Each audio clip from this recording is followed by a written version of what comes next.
judge it from the size of this corn and the color of that silk. This corn's about ready to harvest. The trick is, where she's at, rural. If you don't watch out for the coons and the deer, you're not gonna raise the gardens. And this fence right here won't keep coons or deer out. But what it does, it keeps the chickens and her dog out.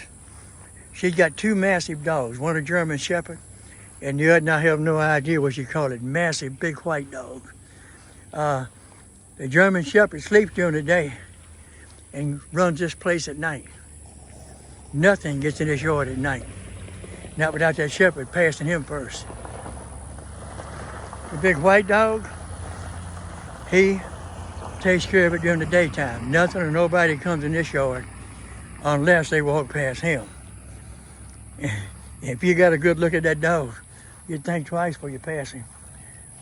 So anyway, and that's how she composts chickens. See them?